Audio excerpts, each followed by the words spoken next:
ओ पापी मन कर ले भजन, बाद में प्यारे पछताएगा, जब पिंजड़े का पंछी निकल जाएगा।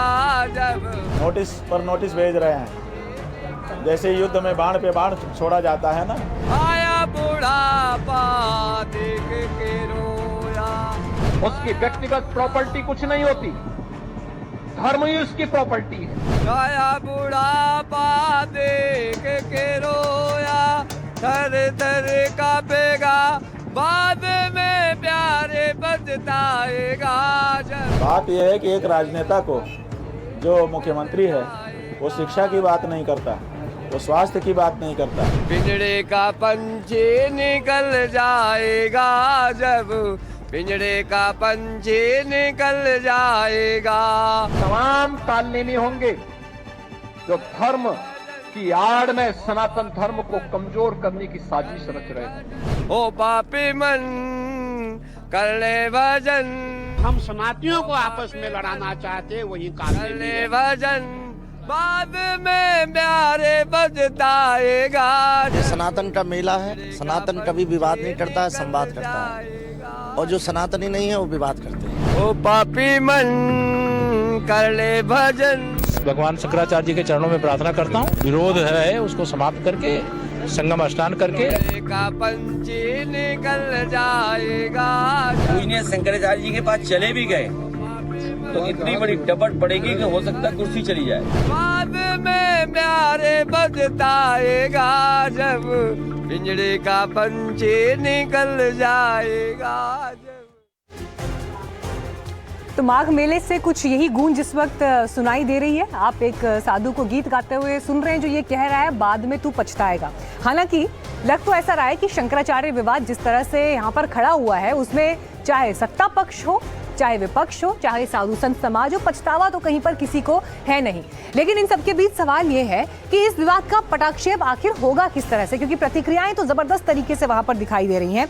अपने लग्जरी लाइफस्टाइल के लिए मशहूर एक बाबा क्या कह रहे हैं कि देखिए, कब्र खोदने जैसे तरीके हैं, कब्र खोदने की बात कर रहे हैं, तो उन्हीं के बात पर जवाब देते हुए स्वामी अविमुक्तेश्वरानंद सरस्वती ने ये कह दिया कि कब्र खोदने की बात तो मुसलमानों के समुदाय में होती है।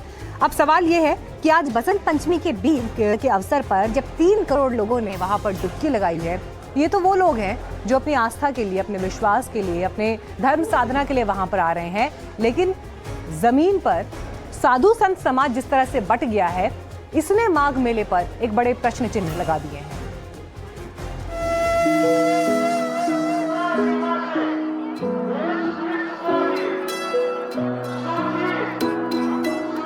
बसंत पंचमी के मौके पर पवित्र स्नान के लिए प्रयागराज में हमेशा की तरह श्रद्धालुओं का समंदर उमड़ गया।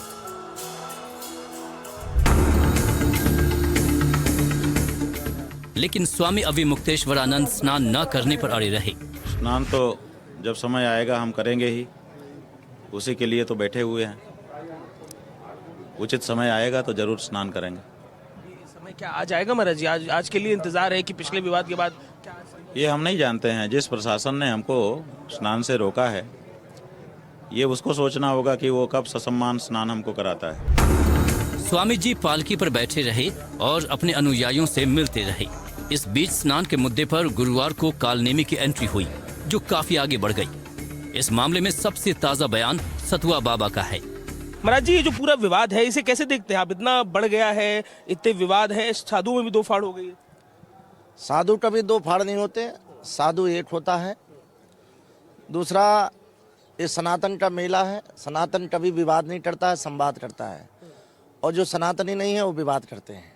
आप निश्चित आप देख रहे होंगे, होली में कोई रंगों से खेलता है, और होली में जो खूनों से खेलने वाले लोग होली के बीच में घुस के उस होली को खून में बदलना चाहते हैं, तो हमारे सनातनी लोग वैसी होली को होली नहीं मानते हैं। हमारा ये मेला आध्यात्म जगत का है। यहाँ आध्यात्म से ही सब कुछ होना है, और जहाँ आध्यात्म है, जहाँ सनातन है, ये भारत हमेशा जोड़ने की बात कहा है। हमारे ऋषि महर्षियों ने भी जोड़ने के लिए कहा है। गंगा जमुना सरस्वती भी जोड़ के संगम बनाई हैं। तो निश्चित जो समाज में विघटन डालने वाले हैं, सनातन में भ्रांतियां फैलाने वाले हैं, निश्चित सनातन को बिखराव करने वाले लोग हैं, वो संत नहीं हो सकते हैं। कालनेमी उधर से जवाब में कहा जा रहा है कि सारे शहर में मुख्यमंत्री ने कालनेमी कहा ही नहीं, आप इसे कैसे देखते हैं? गोस्वामी जी रामचरितमानस में और राम जी का जो लीला है उसमें कालनेमी की अहम भूमिका रही है। कालनेमी ने भी एक सनातन के सूर्य को, जब लक्ष्मण जी को मूर्छित होकर रहे थे, हनुमान जी जैसे पवन पुत्र संजीवनी बूटी लेने जा रहे थे, तो कालनेमी बाधा डालने के लिए आए थे। सनातन के सूर्य को, सनातन के प्रकाश में जो भी अगर बाधा डालता है और लोगों में भ्रांतियां फैलाता है, तो उदाहरण के लिए हमारे लिए कालनेमी ही एक प्रमुख उदाहरण है जो हमारा शास्त्रोक्त है। मैं कहना चाहता हूं कि ये भारत में आपने देखा होगा, राम मंदिर को तोड़कर राम की जन्मभूमि पे 500 वर्षों से महापुरुषों ने आवाज़ उठाई थी, और ये भारत में राम मंदिर बनाने के लिए सर्वोच्च न्यायालय तक हमारे कितने महापुरुषों ने बलिदान दे के प्रार्थना की थी। माननीय सर्वोच्च न्यायालय ने फैसला दिया, फैसला से राम मंदिर बना। तो क्या हम भारतीयों का इतना भी अस्तित्व नहीं है? क्या हम भारतीयों का इतना अधिकार नहीं है कि भारत राम का है और कृष्ण का है? यहाँ राम मंदिर बन जाना चाहिए था। जो हमारे बीच में रह के, हमारे साथ रह के भी राम मंदिर के लिए हमें भीख मांगना पड़ रहा हो, ऐसे भारत में राम विरोधी लोगों के लिए रहने के लिए जगह नहीं है। हम सब सनातनी उसका जवाब देंगे। सतुआ बाबा के नाम से जाने जाने वाले बाबा संतोष दास विष्णु स्वामी संप्रदाय के महामंडलेश्वर हैं। फिलहाल अपने लग्जरी लाइफस्टाइल के कारण सुर्खियों में हैं। माघ मेले के दौरान भी उन्हें महंगी गाड़ियों और ब्रांडेड चश्मे में देखा गया। जाहिर है, मेला क्षेत्र हो या धर्म क्षेत्र या फिर राजनीति का क्षेत्र, जब शंकराचार्य के मुद्दे पर हर जगह बयान दिए जा रहे हैं, तो सतुआ बाबा भी बोले। आपकी सुविधा के लिए हम पहले स्वामी अवय मुक्तेश्वरानंद का बयान सुनाते हैं और फिर उस पर सतुआ बाबा की टिप्पणी। देखिए, हमने बचपन से ये सुना था कि औरंगजेब खराब था, उसने मंदिर तोड़े, मूर्तियाँ तोड़ी। तो जब हमने अपनी आंखों से मंदिर काशी में तोड़े जाते देखे, मूर्तियाँ तोड़ी जाती देखी, तो हमने पूछा कि ये कौन कर रहा है, तो पता चला कि सरकार कर रही है। तो उसके मुखिया तो आदित्यनाथ योगी ही थे। तो स्वाभाविक है कि हमारे मन में ये बात आई कि जैसे मंदिर तोड़ने वाला औरंगजेब खराब है, ऐसे ही मंदिर तोड़ने वाला आदित्यनाथ भी खराब है। तो हमने उनको भी औरंगजेब कहा, आज भी कह रहे हैं, जब तक जीवन है तब तक कहते रहेंगे। ये नहीं करना चाहिए था उनको। लेकिन अकबर और हुमायूं ऐसे लोगों जो उदाहरण हमारे सनातन के सूर में और सनातन के गौरव पे और एक महंत को अगर ऐसी भाषा का प्रयोग कर रहे हैं, तो अकबर और हुमायूं का नाम लेने वालों के लिए हम सनातनी उनके लिए कब्र खोद के रखे हैं, क्योंकि कब्र में ही उनको गाड़ दिया जाएगा। यहाँ जो राम का नाम लेगा वो भारत में रहेगा, जो कृष्ण का नाम लेगा वो भारत में रहेगा। अकबर और हुमायूं के लिए हमारा हर सनातनी मुंहतोड़ जवाब देगा। ऐसे नाम लेने वालों को भारत से निकाल दिया जाएगा। क्या आप देखते हैं, इसका अंत क्या देखते हैं आप? शंकराचार्य का प्रोटेस्ट लगातार जारी है, आप यहाँ व्यवस्था में बड़ा सहयोग कर रहे हैं, प्रशासन की तरफ से कहा जा रहा है, इसका अंत क्या देखते हैं आप इस विवाद का? पूरे संत हमेशा संवाद वाला व्यक्ति होता है, संवाद करता रहेगा। जगतगुरु शंकराचार्य भगवान ने, आदि शंकराचार्य जी ने 4 पीठों की स्थापना की थी, पूरे भारत को उन्होंने जोड़ा था। कभी शंकराचार्य शब्द किसी को तोड़ता नहीं है, शंकराचार्य शब्द जोड़ता है। चाहे वो भारत में 4 पीठों की स्थापना हो, पूरब से पश्चिम, पश्चिम उत्तर से दक्षिण, और चाहे वो मणिकर्णिका घाट हो, जहाँ पर उन्होंने जाति भेद के लिए एक किया था, एको ब्रह्म द्वितीयो नास्ति। तो जो स्वयं शंकर के स्वरूप में अगर शंकर किसी को तोड़ता तो आज शंकर नहीं होता। शंकर ने भूत पिशाच सबको एक साथ लेके चला है, और जो शंकराचार्य शब्द का मतलब है, उस शब्द को कभी तोड़ने वाला व्यक्ति शंकराचार्य शब्द का प्रयोग नहीं कर सकता। जो शंकर है वो जोड़ते हैं, शंकर ने जोड़ा है, और शंकर का नाम लेके जो तोड़ने का काम कर रहा है, उसके लिए कालनेमी का उदाहरण बहुत अच्छा है। कब्र खोदने की बात मुसलमान करता है, उनके यहाँ दफनाया जाता है शव को। ये मुसलमानी व्यवस्था लेकर के जो लोग आए हैं, वो लोग ऐसी ही भाषा तो बोलेंगे। मुसलमानी व्यवस्था, राज्य व्यवस्था में ये है कि उनका जो खलीफा होता है, जो उनका राष्ट्राध्यक्ष होता है, वही धर्मगुरु भी होता है। खलीफा पद्धति उसको कहते हैं। ये मुसलमानी पद्धति है। अब ये लोग वही पद्धति लेकर के आ रहे हैं, भारतीय जनता पार्टी वाले, माने राष्ट्राध्यक्ष भी वही होगा, धर्मगुरु भी वही होगा। तो ये मुसलमानी पद्धति जो लोग हिंदू धर्म में घुसा रहे हैं, उनके मुंह से कब्र जैसे शब्द नहीं निकलेंगे तो और क्या निकलेंगे। माघ मेले में बसंत पंचमी के दिन घने कोहरे और कड़ाके की ठंड पर श्रद्धालुओं की आस्था भारी पड़ी। 3.5 किलोमीटर लंबे घाट पर लगातार आस्था की डुबकी लगती रही। एहतियात के तौर पर कोई वीआईपी प्रोटोकॉल नहीं रखा गया।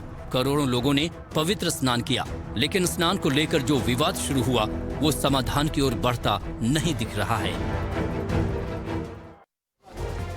तो देखिए, माघ मेले में शंकराचार्य के स्नान को लेकर विवाद अब राजनीतिक रूप से कितना बड़ा हो गया है, इसमें सरकार के भीतर भी अब दो पक्ष दिखाई दे रहे हैं। एक तरफ योगी आदित्यनाथ ने कल कालनेमी जैसे शब्द का जिक्र कर दिया कि जो लोग धर्म के खिलाफ खड़े हैं, उसके खिलाफ काम कर रहे हैं, वो कालनेमी जैसा काम कर रहे हैं। तो वहीं उनके डेप्यूटी केशव प्रसाद मौर्य के जिस अंदाज में उन्होंने कल बात की, उसमें तेवर नरम थे। उन्होंने कहा कि अब इस पर आराम से बातचीत करके मामला सुलझाया जाए और बात खत्म की जाए।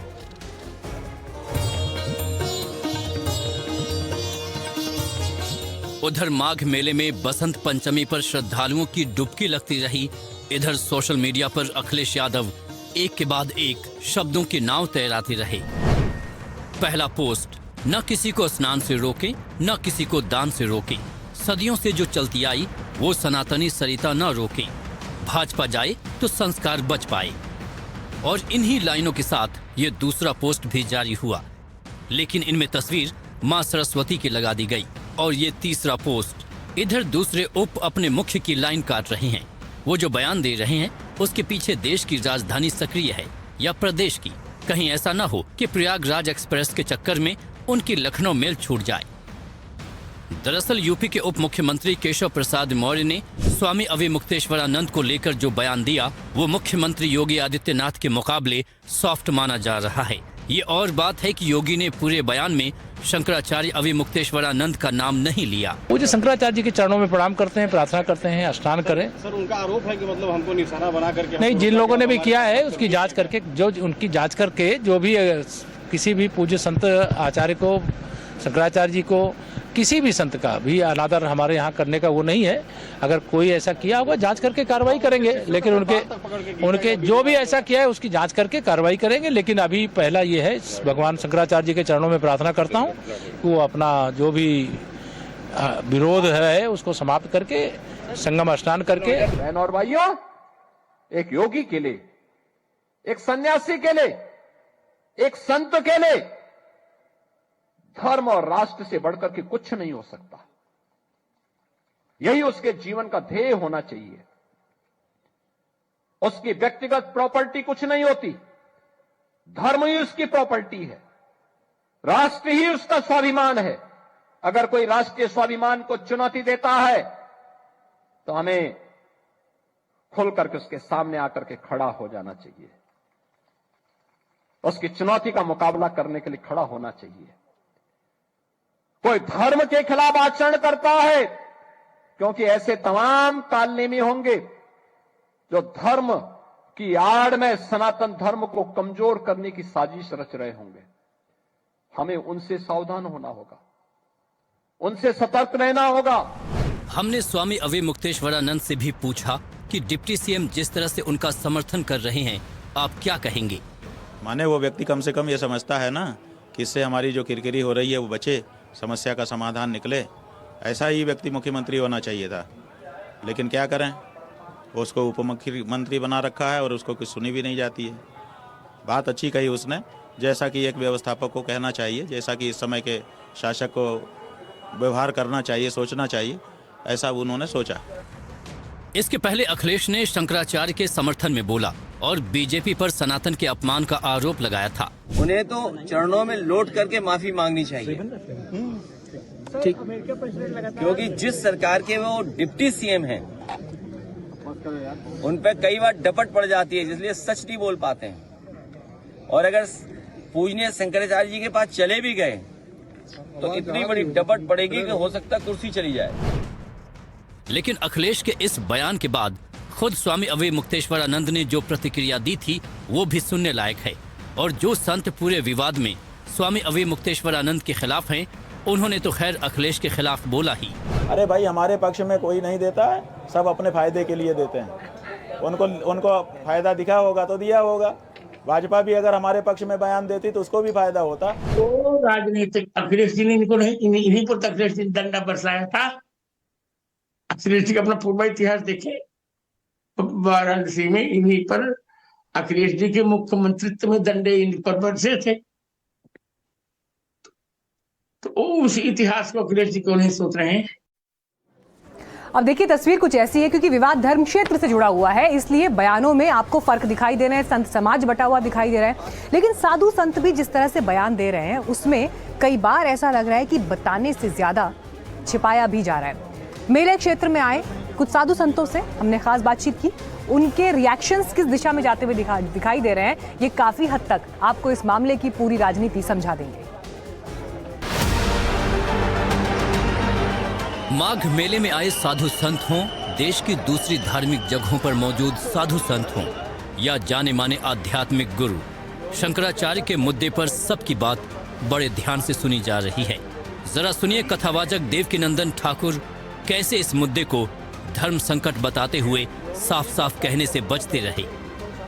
बहुत सारी जगह ऐसी होती हैं जहाँ धर्म संकट होता है, और धर्म संकट में उस समय क्योंकि दोनों अपने हैं, एक तरफ तो शंकराचार्य भगवान, तो मेरे जैसा तुच्छ प्राणी क्या बोलेगा उनके लिए, मेरे जैसा तुच्छ प्राणी क्या बोलेगा।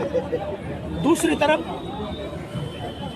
वो लोग भी हैं जो इतनी बहुत बड़ी संख्या में जो आए हुए स्नान के लिए लोग हैं, उनकी चिंता कर रहे हैं। तो मेरे लिए धर्म संकट है, पर मैं इतना जरूर कहना चाहूँगा कि ऐसी सिचुएशन को बढ़ाना नहीं चाहिए। आपसी मतभेद भुलाकर प्यार से प्रत्येक सनातनी को एक स्वर में बैठकर उसे सुलझाना चाहिए, उलझाना नहीं चाहिए। एक और बात, प्रशासन को भी चाहिए कि जिसके माथे पे तिलक हो, जिसके सर पे शिखा हो और जिसने भगवा धारण कर रखा हो, उस प्रशासन को ये भी समझना है कि हमें उन्हें आदर से अपनी कोई बात रखनी है, हम लोग आदर से रख सकते हैं। शंकराचार्य के मुद्दे पर यही सवाल कथावाचक अनिरुद्धाचार्य से भी किया गया। वो भी किसी के पक्ष या विपक्ष में नहीं दिखे, लेकिन इतना जरूर कहा कि विवाद खत्म होने की उम्मीद है। शंकराचार्य जी वाला जो विवाद है उस पर आप क्या कहेंगे? आपके बयान की बड़ी बात है, जल्दी सब ठीक हो जाए। प्रशासन ने जो किया उस पर लेकिन आरएसएस से जुड़े इंद्रेश कुमार और अखाड़ा परिषद के रविंद्र पुरी पहले ही अपना पक्ष साफ कर चुके हैं कि वो सरकार और सरकारी व्यवस्थाओं के खिलाफ खड़े होना ये उनके स्वभाव में आ गया। तो हम सनातनियों को आपस में लड़ाना चाहते वही कालनेमी है। मुझे बहुत दुख हुआ जब हमने अब शंकराचार्य जी महाराज को देखा कि मोबाइल पे बात कर रहे हैं कि भाई मैं लगा हूँ, मैं युद्ध कर रहा हूँ, मैं अभिमन्यु बना हूँ। मैं पूछना चाहता हूँ महाराज जी, ये कौन सा महाभारत का युद्ध हो रहा है? आइए बढ़ते हैं आगे। अब आपको उत्तर प्रदेश से दक्षिण भारत की तरफ लेकर चलते हैं और वहां के चुनावों के लिए भी कैसे शंखनाद प्रधानमंत्री नरेंद्र मोदी ने केरल और तमिलनाडु में कर दिया है, क्योंकि यहां से ही पीएम मोदी के मिशन दक्षिण की शुरुआत हो गई है। दोनों राज्यों में प्रधानमंत्री ने रैली की और विपक्ष पर जमकर बरसे। कहा केरल में एलडीएफ और यूडीएफ ने बारी बारी से राज्य को बर्बाद कर दिया। आने वाले चुनाव केरला की दशा और दिशा को बदलने का चुनाव है। इसी के साथ प्रधानमंत्री मोदी का मिशन दक्षिण शुरू हो गया। केरल और तमिलनाडु में इसी साल होने वाले विधानसभा चुनाव को बीजेपी किस तरह गंभीरता से ले रही है, इसका अंदाजा इस बात से लगाया जा सकता है कि बीजेपी ने करीब 4 महीने पहले ही यहां चुनावी शंखनाद कर दिया। पीएम मोदी ने केरल और तमिलनाडु दोनों राज्यों में रैली की और मंच से विपक्षी सरकार पर जमकर बरसे। पीएम मोदी सबसे पहले केरल की राजधानी तिरुवनंतपुरम पहुंचे, जहां उनका भव्य स्वागत किया गया। पीएम ने यहां रोड शो किया, जिसे देखने के लिए हजारों की संख्या में लोग सड़कों पर थे। जहां जहां से पीएम मोदी का काफिला गुजरा, वहां सड़क के दोनों तरफ खड़े लोग फूल बरसाते रहे। इसके बाद पीएम मोदी ने करोड़ों के विकास परियोजनाओं की आधारशिला रखी और उद्घाटन किया। विपक्ष पर हमला बोलते हुए मोदी ने कहा कि एलडीएफ और यूडीएफ के लोगों ने केरल को भ्रष्टाचार, कुशासन की राजनीति में झोंक दिया। इन दोनों ने बारी बारी से केरल को बर्बाद किया। जब केरला के फ्यूचर की बात आती है तो आपने अब तक 2 पक्ष ही देखे हैं। एक तरफ एलडीएफ और दूसरी तरफ यूडीएफ। और इन दोनों ने बारी बारी से केरला को तबाह किया है। लेकिन एक तीसरा पक्ष भी है, वो पक्ष डेवलपमेंट का है, गुड गवर्नेंस का है, बीजेपी एनडीए का है। एलडीएफ और यूडीएफ के लोगों ने केरला को करप्शन, कुशासन और अपीजमेंट की खतरनाक राजनीति में झोंक दिया। मोदी ने अपने भाषण में तिरुवनंतपुरम में निकाय चुनाव में बीजेपी को मिली जीत का भी जिक्र किया और कहा कि यहां बीजेपी सरकार की नींव डाल दी गई है। तिरुवनंतपुरम में बीजेपी की जीत साधारण नहीं है, यह ऐतिहासिक है, अभूतपूर्व है। तिरुवनंतपुरम ने केरला में बीजेपी सरकार की नींव डाल दी है। इसके बाद पीएम मोदी तमिलनाडु के चेंगलपट्टी पहुंचे, जहां रैली के दौरान डीएमके सरकार को जमकर घेरा। आज तमिलनाडु में एक ऐसी सरकार है जिसे डेमोक्रेसी यार अकाउंटेबिलिटी से कोई लेना देना ही नहीं है।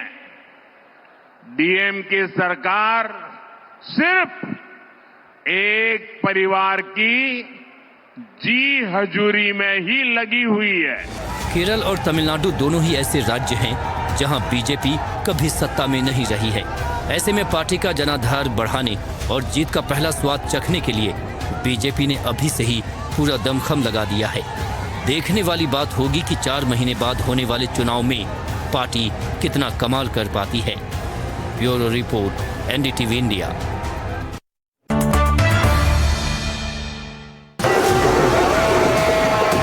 पूरे के पूरे मुंब्रा को ग्रीन कलर से ऐसे रंगना है कि इन लोगों को यहाँ से पूरी तरह से पछाड़ के भेजना है इंशाल्लाह।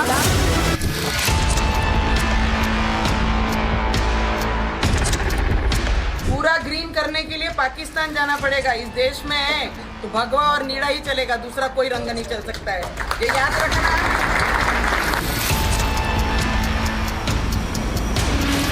आने वाले 5 साल बाद भी जब इलेक्शंस होंगे इंशाल्लाह, आप लोगों को उस इलेक्शन में इससे भी बड़ा मुंह तोड़ जवाब उनको देना है। जब तक ये खून खत्म नहीं होगा तब तक भगवा इस देश से कोई हटा नहीं सकता। इतना याद। हर एक कैंडिडेट इंशाल्लाह 5 साल बाद सिर्फ और सिर्फ MIM का आएगा, क्योंकि आप इलेक्शन में आप मजलिस की ताकत समझ चुके हैं और ये ताकत हमको अल्लाह से आती है। मुंब्रा ठाणे जिला में ही है, छोटा है, कोई भगवे में कैसा वो आ रहा होगा। 4 दिन पहले यानी 19 जनवरी को मुंब्रा में हरे रंग का बयान देने वाली ओवैसी की पार्षद सहर शेख पर बयानों का दौर जारी है। अब नवनीत राणा ने कहा है कि सब कुछ ग्रीन का सपना है तो पाकिस्तान जाना पड़ेगा। तो वहीं शिंदे ने कहा कि मुंब्रा ठाणे में है और काफी छोटा है, यहाँ भगवामय है तो भगवा में हरा कैसे होगा।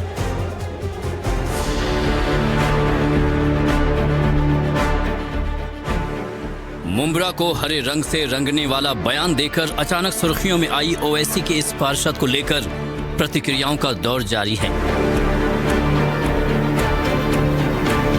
ठाणे महानगर पालिका चुनाव के नतीजे आने के बाद 20 जनवरी को हुए एक कार्यक्रम में शहर ने पूरे मुंब्रा को हरे रंग से रंग देने की बात कही थी।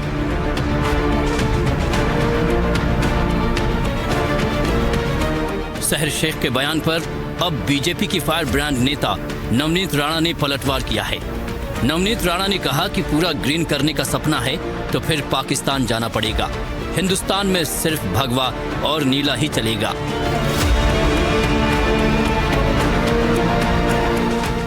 नवनीत राणा ने कहा कि जब तक ये खून खत्म नहीं होगा तब तक देश से कोई भगवा नहीं हटा सकता। पूरा ग्रीन करेंगे। पूरा ग्रीन करने के लिए पाकिस्तान जाना पड़ेगा। इस देश में है तो भगवा और नीला ही चलेगा, दूसरा कोई रंग नहीं चल सकता है, ये याद रखना। छत्रपति शिवाजी महाराज ने जब बोला था कि ये राज्य में जो धर्म के लिए हम काम कर रहे हैं, जो महाराष्ट्र में रह रहे हैं, ये धर्म के लिए हम जिएंगे भी और मरेंगे भी। किसी ने कितना भी कुछ बोला, ग्रीन करेंगे, हरा करेंगे, तो तुम्हारे सपने भी सच नहीं हो सकते हैं। ये याद रखना, इस देश में ऐसे कार्यकर्ता, ऐसे भक्त और हमारे जैसे लोग, हम पॉलिटिक्स में भी हैं, राजकारण में भी हैं, पर हमारे विचार, हमारे छत्रपति शिवाजी महाराज के विचार लेके ये खून में दौड़ते हैं। जब तक ये खून खत्म नहीं होगा तब तक भगवा इस देश से कोई हटा नहीं सकता। इतना याद रखना। शहर शेख से हरे रंग वाले बयान पर डिप्टी सीएम एकनाथ शिंदे ने भी प्रतिक्रिया दी है। शिंदे ने कहा कि मुंब्रा ठाणे जिले में ही है और काफी छोटा है, और यहाँ तो भगवामय है, तो भगवा में हरा कैसे होगा। पहले कहा मराठी में, ये ठाणे जिला भगवा है। ये हमारे धर्मवीर आनंद दिघे साहब का बाले किला गढ़ है, और मुंब्रा ठाणे जिला में ही है, छोटा है। कोई भगवे में कैसा वो हरा होगा? ऐसा कहना गलत है, और जनता उसको ठीक से जवाब देगी। जिस दिन शहर ने ये बयान दिया, उसके अगले दिन वो एनडीटीवी के साथ लाइव थी। जब हरे रंग को लेकर उनसे सवाल किया गया तो इस पर उन्होंने सफाई भी दी और कहा कि उनकी पार्टी का रंग हरा है, इसलिए उन्होंने हरे रंग से रंगने की बात कही थी। पर आपने भी फिर उसी लीग पर बयान दिया, पूरे शहर को हरे रंग से रंग देंगे। क्या साबित करना है हरे रंग से रंग कर? अगर वोट मिलने के लिए ये बयान होता तो ये आपको इलेक्शन कैंपेन के दौरान सुनाई देता, बट ये इलेक्शन जीतने के बाद सुनाई दिया है। और इस बयान का मतलब था, जब इंग्लिश में एक वर्ड है पन इंटेंडेड, है ना, हम पन में कोई चीज बोलते हैं, सेंटेंस कुछ और होता है, मतलब कुछ और होता है, तो उसको मैंने बोला क्योंकि मेरे पार्टी का फ्लैग ग्रीन कलर का है। जैसे आप देख लीजिए, आरजेडी का फ्लैग ग्रीन कलर का है ना, उसके बाद में जेडीयू का फ्लैग ग्रीन कलर का है। जब वो ये सारी बातें बोलते हैं कि we want to paint the city green और लाइक दैट, तब उस पे इसको कंट्रोवर्सी नहीं बनाया जाता है। बट जस्ट क्योंकि शायद मैंने अबाया पहना है, हिजाब पहना है, तो ग्रीन कलर को मेरे साथ एक अलग तरीके से जोड़ा जा रहा है। अगर मेरा पार्टी का फ्लैग भगवा होता तो मैं बोलती कि मैं मुंब्रा को भगवा रंग में रंगना चाहती हूँ। बहरहाल शहर शेख के हरे रंग वाले बयान के बाद सियासी पारा अचानक चढ़ गया था और इसको लेकर बीजेपी और एनडीए के दूसरे दल पूरी तरह हमलावर थे। Bureau report, NDTV India.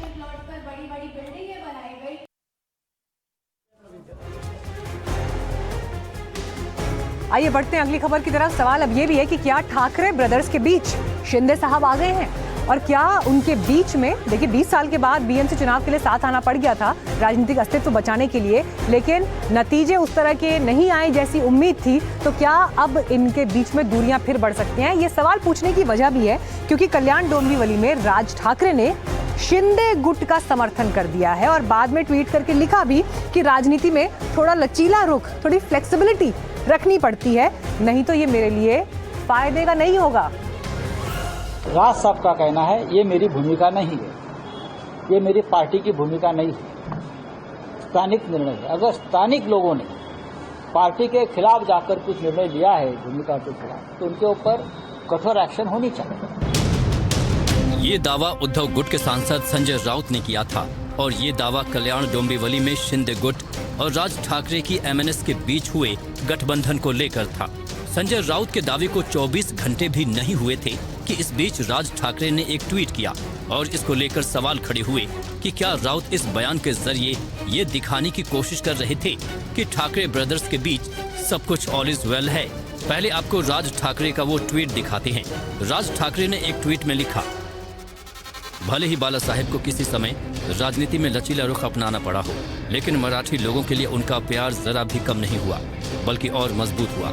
ये वो संस्कार हैं जो हमारे साथ हैं। मैं आज फिर एक बात कहता हूँ कि अगर पूरी तरह से बदली हुई राजनीति में थोड़ा लचीला रुख अपनाना पड़ा तो ये कभी भी मेरे व्यक्तिगत फायदे या मतलब के लिए नहीं होगा।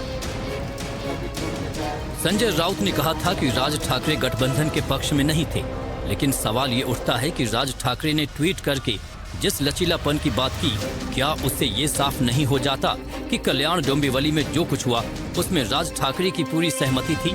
ट्वीट से साफ इशारा है कि कल्याण में जो हुआ उसमें राज ठाकरे पूरी तरह से इन्वॉल्व थे। सूत्रों की माने तो शिंदे गुट और एमएनएस के बीच हुए गठबंधन को लेकर दोनों पक्षों से कई सीनियर नेताओं ने लगातार बैठक की। उसके बाद ही गठबंधन को लेकर फाइनल फैसला हुआ। कल्याण डोंबिवली में कुल 122 सीटें हैं, जिसमें 62 सीटों पर बहुमत है। 122 में से 53 सीटों पर शिंदे गुट, बीजेपी 50, उद्धव को 11 तो वहीं एमएनएस को 5 सीटों पर जीत मिली है। यहां बीजेपी और शिंदे गुट ने गठबंधन करके चुनाव लड़ा था। पिछले दिनों हमने आपको इसी कार्यक्रम में बताया था कि कम सीटें होने के बावजूद यहां बीजेपी अपना मेयर बनाना चाहती थी, लेकिन इसी बीच राज ठाकरे ने जो दांव चला उसने न सिर्फ बीजेपी को चित्त कर दिया बल्कि मातोश्री में भी हलचल तेज हो गई।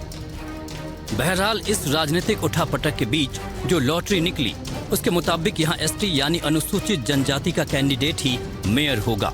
एसटी कैंडिडेट नहीं होने से इस महापालिका में तो बीजेपी का गेम ओवर हो चुका है। यही हाल उद्धव गुट का है। लेकिन एक बड़ा सवाल है और वो ये कि क्या शिंदे एमएनएस के गठबंधन में अब बीजेपी भी जुड़ेगी या विपक्ष में बैठेगी। Bureau report, NDTV India. तो 16 जनवरी के बाद से सवाल ये था कि बीएमसी का मेयर कौन होगा, और इस बीच लॉटरी में ये भी तय हो गया है कि मेयर महिला होगी और कैटेगरी की कोई बाध्यता नहीं है। लॉटरी तय होने के बाद बीजेपी की 5 महिला पार्षदों के नाम को लेकर चर्चा तेज है और सबसे आगे हैं रेस में ऋतु तावड़े। इनकी उम्र है 53 साल। ये घाटकोपर से दूसरी बार चुनाव जीती हैं और ये युवा मराठा चेहरा है और उनकी लोकप्रियता का अंदाजा लगाया जा सकता है इससे कि गुजराती बहुल इलाके में इन्होंने चुनाव जीता।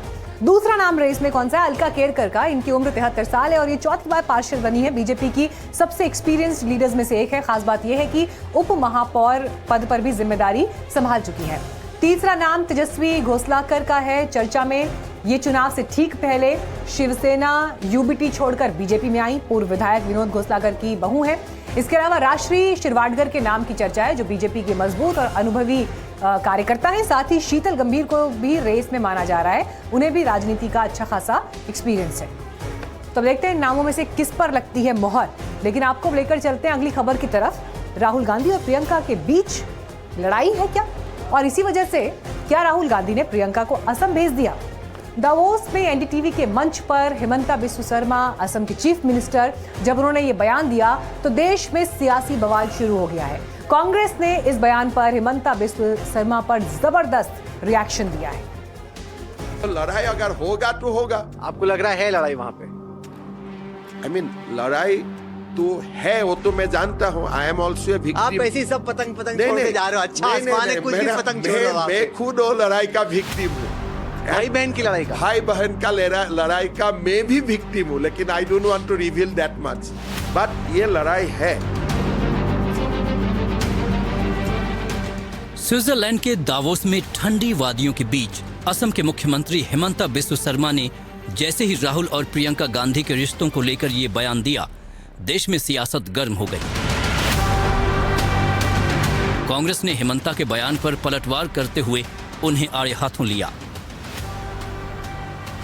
छत्तीसगढ़ के पूर्व मुख्यमंत्री और असम विधानसभा चुनाव के लिए कांग्रेस की तरफ से सीनियर ऑब्जर्वर बनाए गए भूपेश बघेल ने कहा कि हिमंता बहुत डरे और घबराए हुए हैं। जब से प्रियंका गांधी को स्क्रीनिंग कमेटी का चेयरमैन बनाया गया है, तब से हिमंता की हालत खराब है। तो वहीं पप्पू यादव ने हिमंता को पहले अपने घर में झांकने की सलाह दी है। पप्पू ने कहा कि हिमंता उंगली उठाने से पहले खुद को देखें। राहुल और प्रियंका गांधी की केमिस्ट्री ऐसी है जिसे दुनिया पूरी तरह समझ भी ना पाए। देश के भ्रष्टतम मुख्यमंत्री हिमंता बिस्वा शर्मा बेहद डरे हुए हैं, घबराए हुए हैं।